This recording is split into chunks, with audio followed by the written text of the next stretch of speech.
Fala pessoal, tudo bem com vocês? Olha eu de volta aqui, vamos falar do Corinthians, dessa participação do Timão no estadual que se encerrou e a gente questiona o que ficou a partir disso, qual a projeção daqui pra frente e especialmente para o jogo de quinta contra o São Bernardo pela segunda fase da Copa do Brasil. Tem algumas novidades importantes que eu vou te contar nesse vídeo. Chega mais, eu sou o Chico Garcia, inscreva-se no canal e vamos juntos!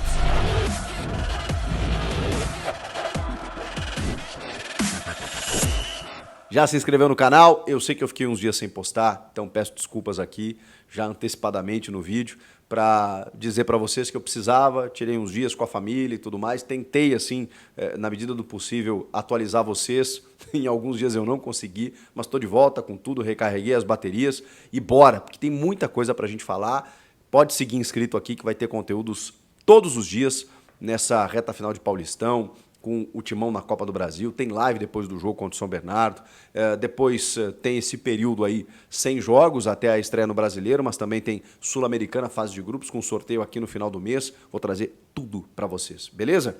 Vamos falar desse... Cara, não tem nem o que falar desse jogo contra o Água Santa, né? Tem algumas coisas, na verdade. Foi um 0-0, xoxo, sem graça, o Corinthians já eliminado, o Água Santa tentando ainda...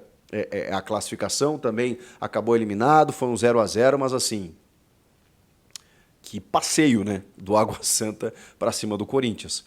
O Luan Dias, cara, impressionante, esse cara não deu um chute no Santos. É que o Santos também, do ano passado, não recomenda, né?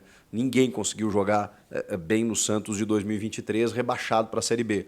Mas ele é um jogador que aos 26 anos ainda tem mercado.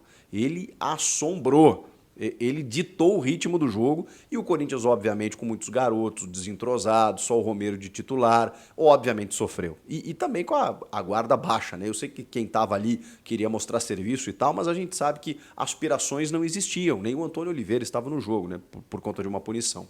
Mas agora o Corinthians precisa olhar para frente. A questão é, desse jogo, eu tenho alguns apontamentos. Carlos Miguel. É impressionante, né? Ele tomou aquele gol contra a Ponte, que inclusive selou, né, a eliminação. A gente fala selar porque não foi aquele jogo que eliminou o Corinthians, né? A gente sabe. Gente, em 12 jogos, 4 vitórias, 2 empates e 6 derrotas. E antes desse jogo contra a Ponte, 5 derrotas. 4 delas com o Mano, uma com o Thiago Kozlowski. Não tinha como, né? Não tinha como. A gente vê uma evolução, viu uma evolução tardia e os resultados do Paulista é muito difícil. Vejam que 5 derrotas em 6 jogos, nos 6 primeiros jogos, custou a eliminação. E aí tem aquela derrota para a Ponte Preta que ali, mesmo assim, mesmo com tudo isso, se o Corinthians vencesse a Ponte naquele jogo, provavelmente se classificaria. O Carlos Miguel, que estava invicto, inclusive, no gol do Corinthians, tomou aquele gol, para muitos ele falhou, até acho que não, mas... Enfim, né, muita gente acha que sim, está tudo certo, é normal. Ele fechou o gol contra o Água Santa. Ah, mas era o Água Santa. Cara, os caras pressionaram. Ele trabalhou demais, ele foi muito exigido. E ele, de novo, deu conta do recado. Então, se a gente às vezes tem alguma dúvida, e é bom, né, ele ser testado, tomar uns gols, umas falhas, e pegar umas carnes de pescoço, é normal, porque daqui a pouco tava muito lindo pro Carlos Miguel, né? Então, assim, é normal, ele tá tentando uma sequência maior, ele tá jogando mais, então chega um momento que, obviamente, ele vai sofrer. Ele foi exigido, bem exigido, e deu conta do recado mais uma vez. Breno Bidon, esse menino, ele tem o bom passe, ele tem visão de jogo, ele tem gestos técnicos importantes, ele tem maturidade, ele está pronto. Ele está pronto para ser mais observado, mais explorado e mais testado. Precisamos falar cada vez mais de Breno Bidon. É uma joia a ser lapidada. O volante Rian, que foi expulso inclusive, e eu não vou nem entrar no mérito aqui se ele merecia ou não, ele tem um probleminha de temperamento.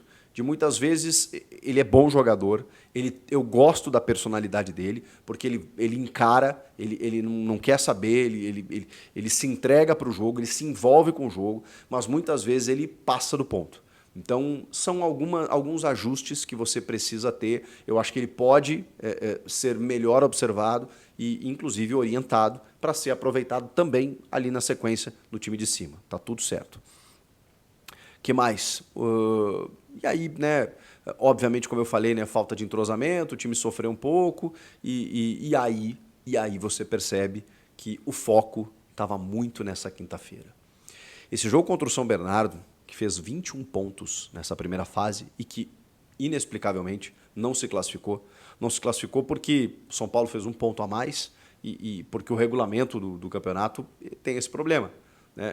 Caiu numa chave muito forte, muito difícil, com o Novo Horizontino e o São Paulo, e ficou de fora. Mas é um dos grandes times do futebol paulista e, por que não, do futebol brasileiro, né? Porque disputa a Série B e tem grandes chances assim de incomodar a vida de muita gente.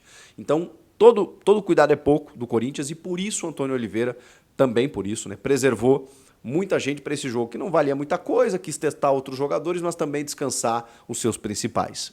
E aí ele vai com tudo para esse jogo contra o São Bernardo, porque assim, o Corinthians precisa vencer. É jogo único. O empate leva para os pênaltis, não tem mais aquela história do empate dar vantagem para o time visitante, então vai ter que vencer o jogo. E é jogo único e é contra um grande adversário, muito bem treinado pelo Márcio Zanardi. A grande notícia, o Kaká, que foi recém-contratado, zagueiro, vai para o jogo, está relacionado e vai estar à disposição do Antônio, provavelmente não titular, né? Ele tem o Félix Torres, ele tem o Caetano, ele tem o Gustavo Henrique, mas o Kaká estará à disposição. Poderá fazer sua estreia, se assim desejar, o Antônio Oliveira. Existia uma dúvida, né? Porque o Corinthians anuncia o Kaká e registra ele no BID depois da segunda fase ter começado.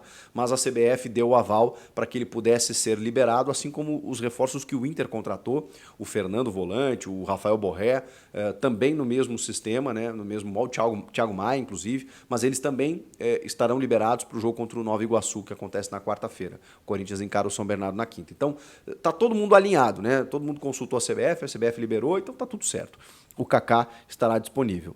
E aí o Corinthians vai em busca dessa vitória, que, como eu disse, né, depois tem uma pausa, só lá no começo de abril, primeira rodada ali da Sul-Americana fase de grupos, e dia 14 de abril, um mês depois dessa quinta-feira, que o Corinthians estreia no Campeonato Brasileiro. Que loucura, hein? Mas a gente vai seguir atualizando o canal, porque tem muita coisa acontecendo, tem a história das dívidas aí, que é assunto para outro vídeo. Antes, eu queria só atualizar vocês também, porque muita gente ainda tem dúvida sobre a classificação do Corinthians para a Copa do Brasil 2025.